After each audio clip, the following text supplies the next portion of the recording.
Hello students, welcome to the sixth part of video lecture for the first chapter of Strength of Material.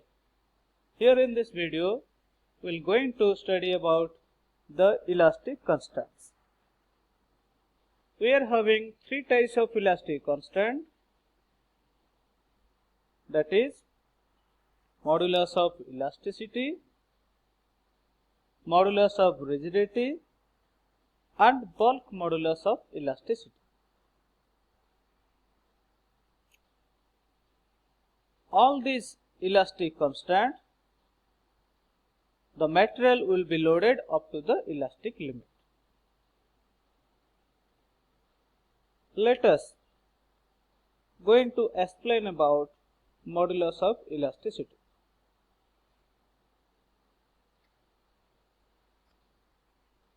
When the material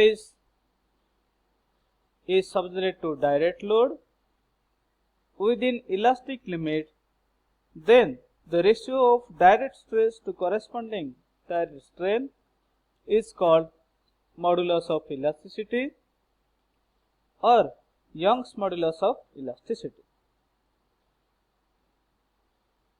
Modulus of elasticity constant will be determined from the tensile testing of specimen as we are discussing in previous video lecture.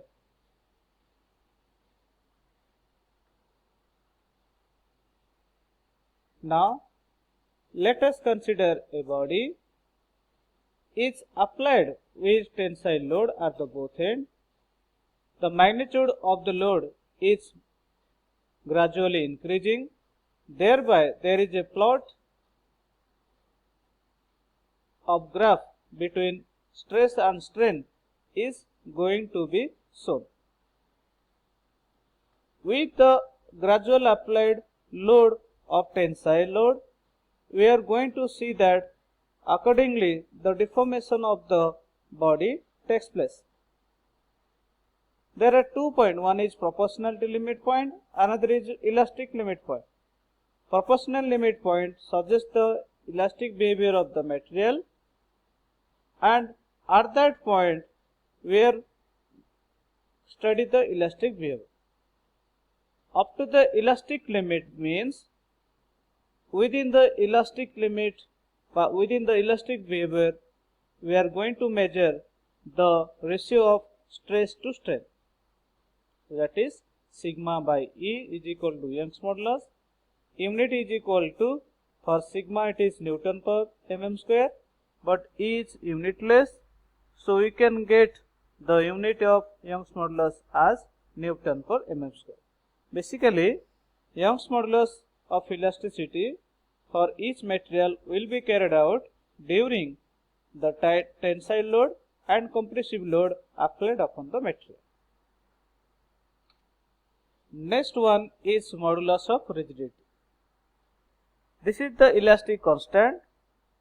During determination of modulus of rigidity, we are going to apply the shear load upon the surface of the body. As shown in the diagram, we are having a ABCD body whose one face is fixed, another face is free. F is nothing but that is the shear force, whose line of action is parallel with the surface of the cube. They are going to deform the body, that is from body ABCD to ABC-D'. The deformation is carried out with the angular displacement of value theta. We know that during the application of shear force, the shear stress is produced, that is shear force per area of surface of the body,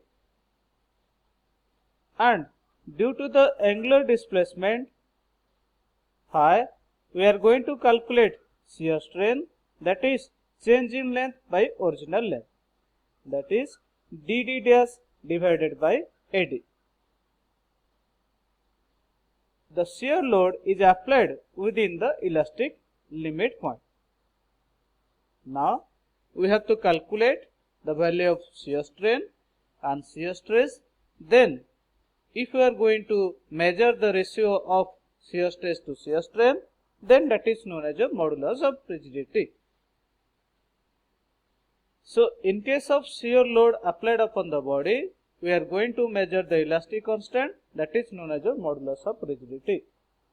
It is considered in case of finding out the stress in a rotational member, that is in case of shaft, in case of twisting moment applied upon the material of the body.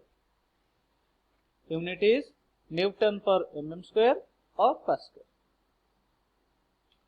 Next term is your bulk modulus of elasticity.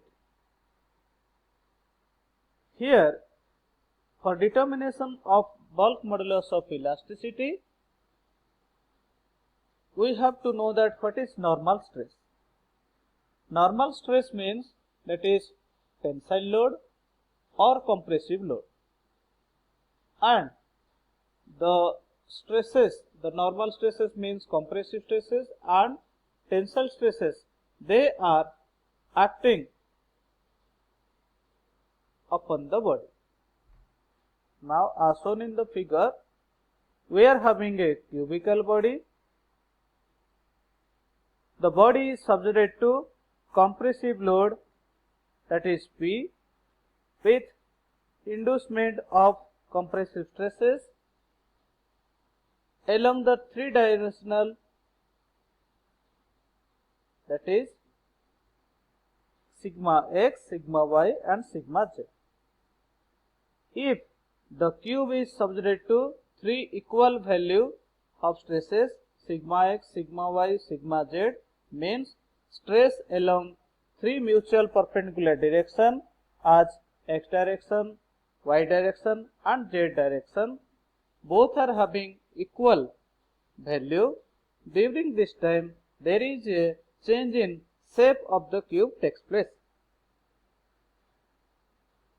Now, the bulk modulus of elasticity can be defined as when the body is subjected to three mutual perpendicular stresses of equal intensity, the ratio of direct stress to corresponding volumetric strain is called bulk modulus.